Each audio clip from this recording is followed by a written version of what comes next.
A smile. Just one satisfied, cold smile, while her best friend was convulsing, foaming at the mouth and dying right in front of her. That was the most horrifying image captured by security cameras in this shocking Indonesian case from 2016.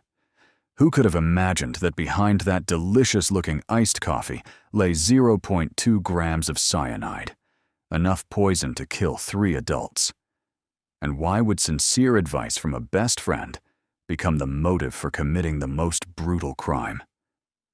Welcome to the Case Files, where we explore mysterious cases, shocking crime stories, and the darkest corners of human psychology. Today, we're diving deep into one of the most shocking cases in Asia over the past decade, a story that shook all of Indonesia and captured international media attention. In this episode, we're taking a deep dive into the infamous case of the deadly coffee, the Jessica Wongso case, a tragedy about betrayed friendship, about jealousy and deep hatred hidden behind the mask of a young woman from the upper class. This is the story of how wounded pride can turn an ordinary person into a cold-blooded killer. Background and main characters. The story begins from 2008-2012 at the prestigious Billy Blue College of Design in Sydney, Australia. This wasn't just any ordinary school, with tuition fees up to $25,000 per year. This was a place only for the wealthy. Here, 3 young Indonesian women met and became inseparable best friends: Jessica Wongso, Wayan Mirna Salihin, and Hani Bun Juwita. Jessica Wongso, born in 1988 in Jakarta, was the youngest child in billionaire Winardi Wongso's family, dubbed the Plastic King in Australia, with hundreds of millions in assets from distributing plastic and industrial chemicals. Jessica was known as a quiet, soft-spoken girl, but very intelligent and ambitious. She lived in a luxurious penthouse in Sydney, drove a BMW, and always wore expensive designer clothes. However, behind that perfect appearance, Jessica carried a soul full of complex, psychological problems. Wayan Mirna Salihin, born in 1989, was a kind, gentle girl who always cared for and worried about her friends, like the big sister of the group. Mirna had an outgoing, straightforward personality and was always ready to give sincere advice to those she loved. Unlike Jessica, Mirna's family was middle class, and she had to work multiple part-time jobs to pay for tuition.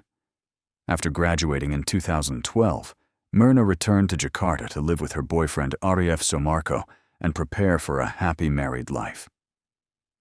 Hani Bun Juwita, Chugita, the third friend in the group, had a bubbly personality and always played the role of mediator in the relationship between Jessica and Mirna. Throughout college, all 3 had wonderful memories, from living together, traveling around Australia, to sharing their most private secrets. They often called each other sisters and swore this friendship would last forever. Seeds of hatred. The fateful advice. In October 2014, Mirna returned to Australia one last time to see friends before marrying Arief in December of the same year. This was a trip she was very much looking forward to, as she missed her friends and wanted to share her upcoming happiness. As soon as she arrived in Sydney, Mirna contacted Jessica and arranged dinner at an upscale restaurant in the Circular Quay area. That evening, instead of seeing her friend radiant as expected, Mirna discovered Jessica was in an extremely gloomy and painful mood. Jessica told Mirna about her relationship with Patrick O'Connor, an Australian guy she had been dating for over a year. But this wasn't a beautiful love story. Patrick abused Jessica both physically and mentally, frequently got drunk and used drugs. He even threatened to release Jessica's private photos if she dared leave him. Jessica said she felt trapped, not knowing what to do. Hearing these painful shares from her best friend, Mirna felt extremely heartbroken. With the sincere heart of a good friend, Mirna advised Jessica, "Sweetheart, Leave him. A good man would never treat you like that. If you break up with him, I'll introduce you to a better boyfriend, someone who deserves you. Mirna's advice came completely from good intentions and sincere concern. She just wanted to see Jessica happy and escape from the toxic relationship. But for Jessica, someone with unstable psychology and very high pride, this advice was interpreted completely differently. Jessica felt Mirna was deliberately interfering in her private life, trying to control and order her around. In Jessica's mind, Mirna wasn't a caring friend, but someone who looked down on her and wanted to manipulate her life. The breakdown and accumulating hatred. After that conversation, the relationship between the two friends began to crack. Jessica went home and kept thinking about Mirna's advice. The more she thought, the angrier she became. She felt betrayed, looked down upon. In December 2014, Jessica actually broke up with Patrick O'Connor after a fierce argument. But instead of feeling relieved as Mirna hoped, Jessica fell into severe depression. She blamed everything on Mirna, believing her best friend had ruined her life. Throughout 2015, Jessica continuously called and texted Mirna with threatening and accusatory words. She accused Mirna of ruining her happiness and having no right to interfere in other people's lives. Mirna, with her gentle nature, tried to explain and soothe, but Jessica became increasingly aggressive.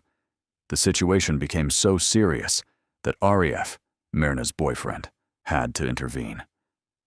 He advised Mirna not to meet Jessica alone anymore, as this girl was showing abnormal behavior. Every time Jessica wanted to meet, Mirna had to ask Arif or other friends to accompany her. The sinister plan takes shape.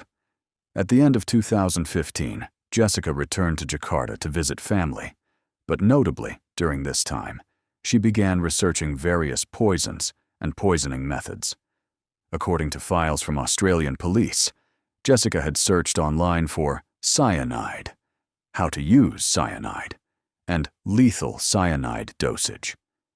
Cyanide, or cyanide, is an extremely dangerous poison, colorless and odorless when diluted with water.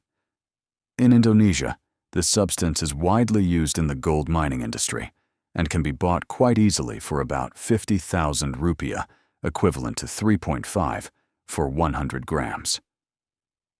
Jessica had developed a thorough plan.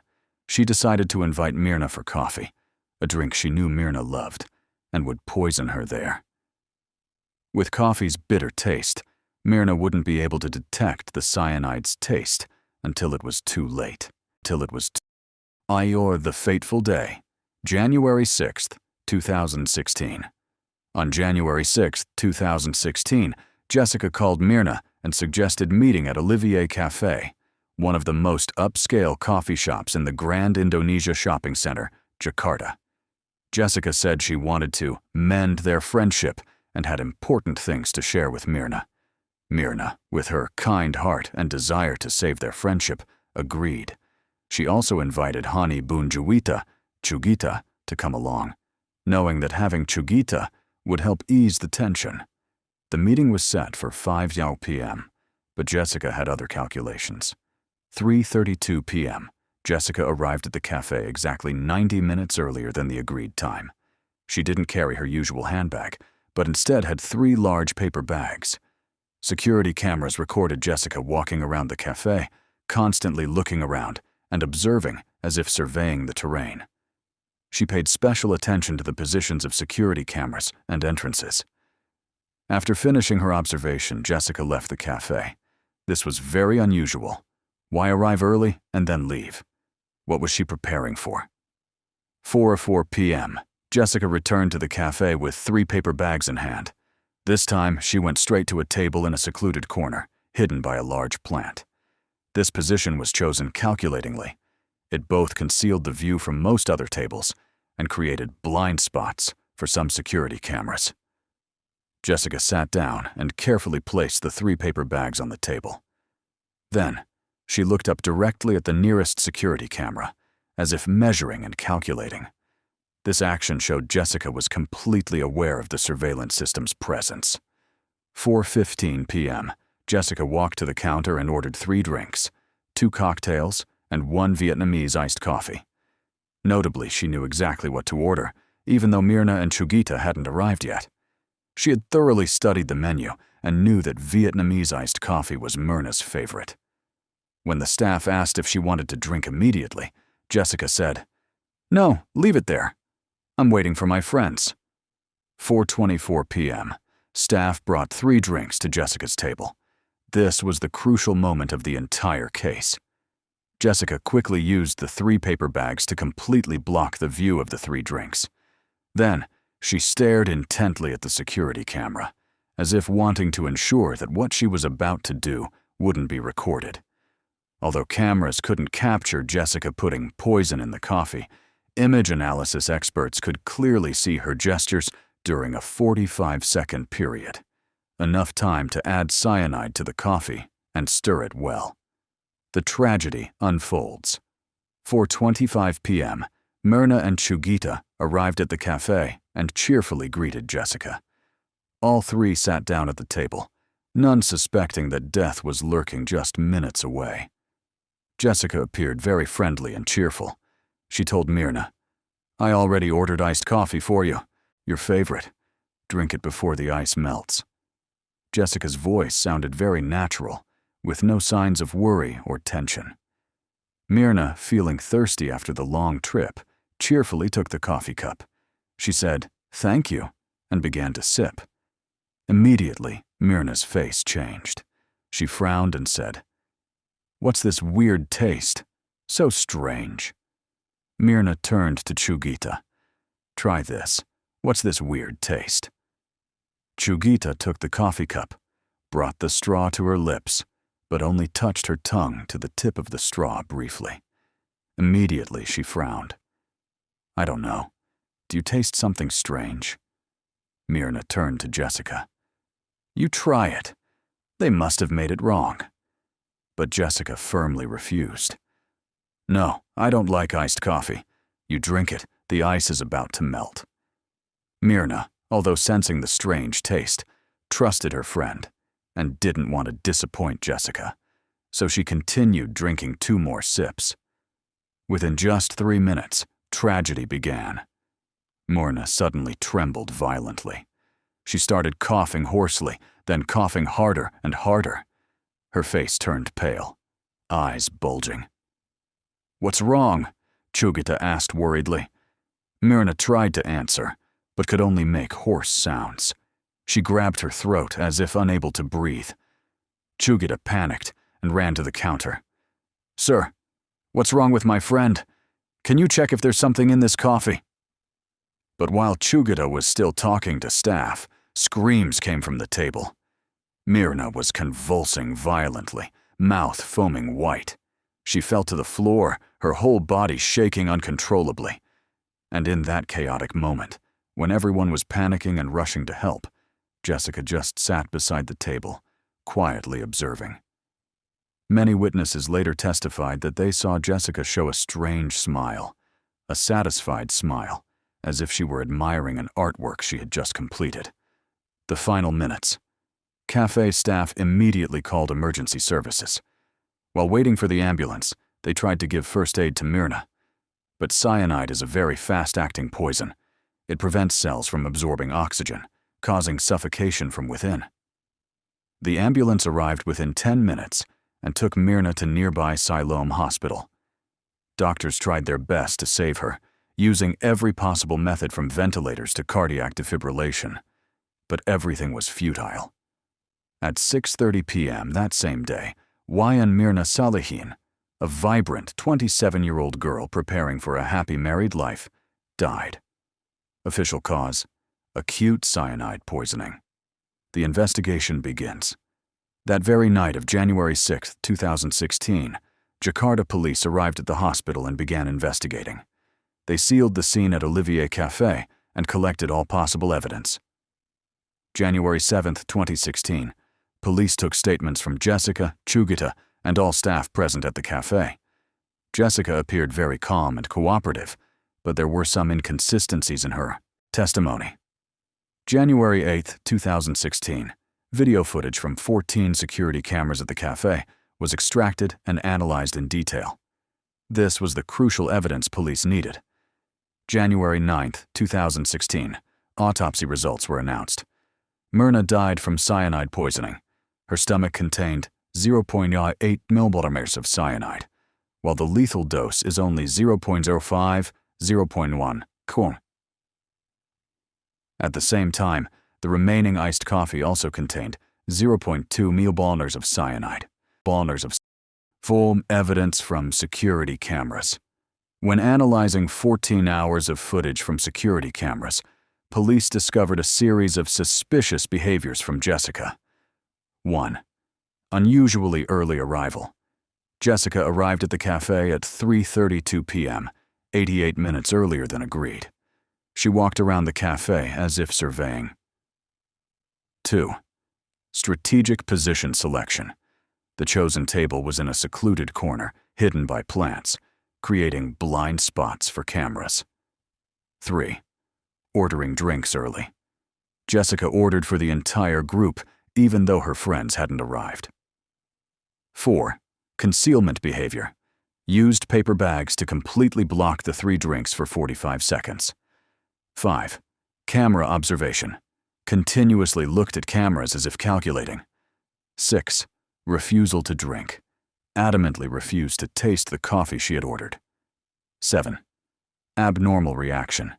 Showed no panic when Mirna was in distress, even smiled, revealing the dark past. To gather more evidence about Jessica's motives and character, Indonesian police requested assistance from Australian federal police.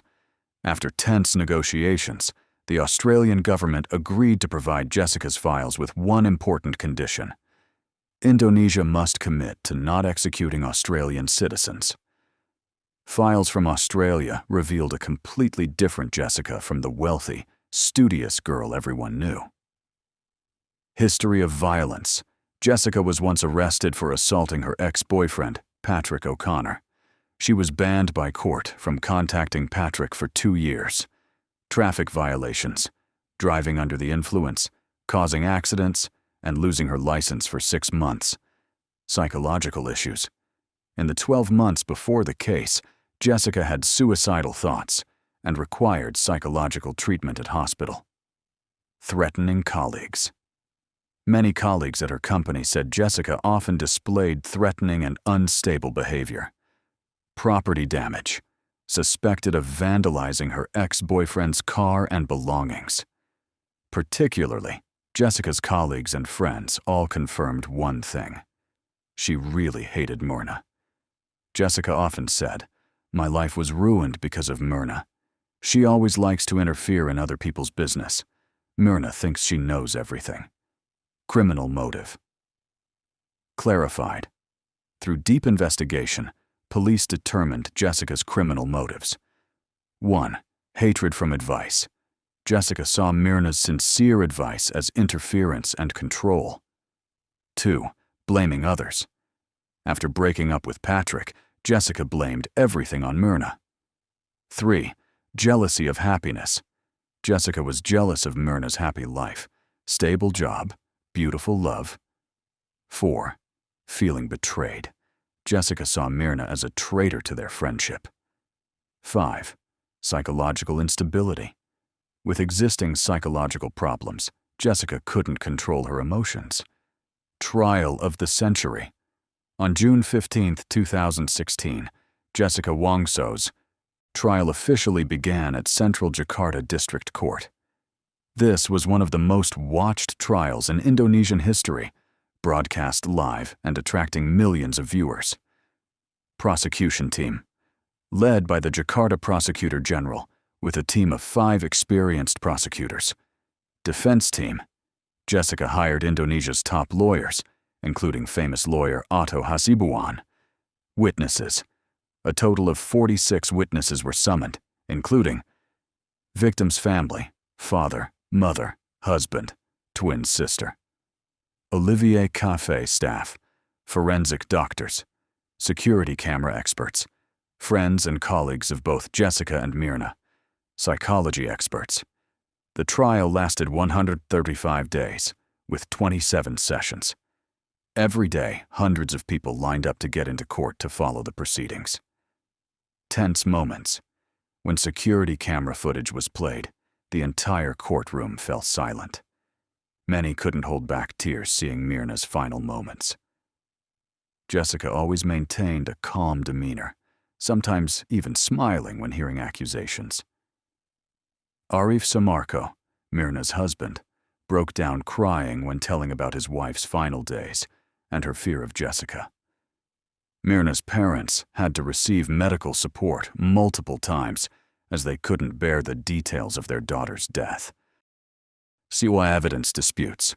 Jessica's legal team raised many arguments against the charges. 1. No direct witnesses.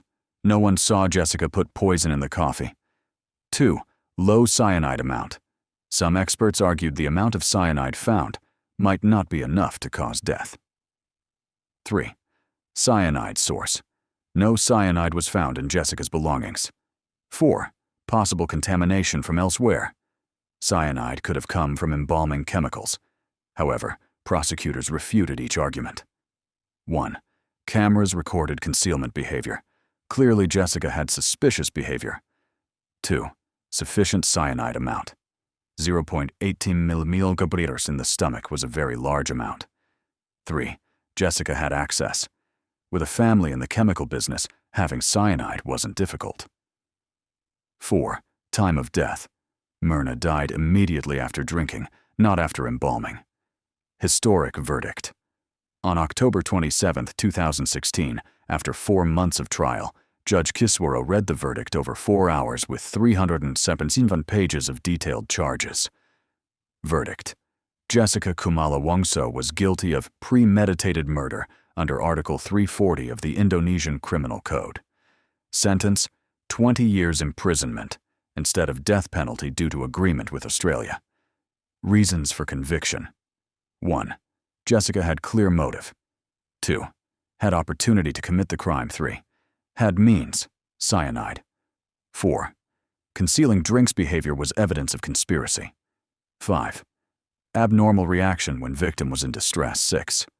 No one else had sufficient conditions to commit the crime. Jessica appealed, but was rejected. She began serving her sentence at Pondok Bambu Prison, Jakarta, from November 2016. Post-trial developments, 2017-2023. Jessica served her sentence with relatively good behavior. She participated in rehabilitation activities and received multiple commendations. August 2024. After 8 years in prison, Jessica was released on conditional parole. This decision caused strong opposition from the victim's family and Indonesian public opinion. June 2025. Jessica spoke out for the first time in an interview with 7 News Spotlight, Australia. She denied having a close relationship with Mirna and avoided directly answering about the charges. Jessica said, "She and I weren't as close as people think. We were just schoolmates." 2023. Netflix released documentary Ice Cold Murder, Coffee and Jessica Wongso, re-examining the case and raising questions about the trial process. However, the film couldn't deny the clear evidence against Jessica. The Jessica Wongso case is not just a shocking crime story, but also a profound warning about the dark corners that can be hidden in the human soul. It shows how jealousy, pride, and hatred can transform a seemingly normal person into a cold-blooded killer. Wayan Mirna Salihin, a kind, gentle girl who always cared about her friends, had to pay with her life for sincere advice that came from true friendship. She died in pain, not understanding why the best friend she trusted could be so cruel. Jessica Wongso, a girl born into a wealthy family with all the best conditions for development, let hatred and selfishness consume her reason, turning herself into the perpetrator of an unforgivable crime. She didn't just kill a friend, but also destroyed her own life and caused endless pain to both families. This case reminds us that friendship, no matter how solid it appears, can still hide unexpected dangers. It also shows the importance of recognizing and treating psychological problems in time before they lead to irreparable consequences. Particularly, the Jessica Wongso case is also a lesson about never underestimating the power of hatred. Sincere advice can be misunderstood. A seemingly good relationship can hide deep negative emotions. We need to learn to observe, listen, and recognize warning signs from those around us. More importantly, this story is a reminder about the value of tolerance, forgiveness, and love. If Jessica could have overcome her pride and hatred, if she could have understood and appreciated Mirna's sincere friendship, this tragedy could have been avoided. For us, let's cherish good friends, those who care about and advise us sincerely. Don't let pride or misunderstandings ruin precious relationships. And most importantly, always be cautious about what we eat and drink, especially when it comes from the hands of those who might harbor ill intentions. The coffee cup in the Jessica Wongso case didn't just contain death, but also contained lessons about human nature. The most beautiful and darkest things in people can coexist in one relationship. If this video helps you understand more about the case and draw valuable lessons, please like, share, and subscribe to the Case Files channel so you don't miss other crime stories. Please leave a comment sharing your thoughts about this case. And remember, in life, always be careful and cherish those who are sincere with us. The Case Files, where truth is revealed, where justice is honored. See you again in other intriguing stories.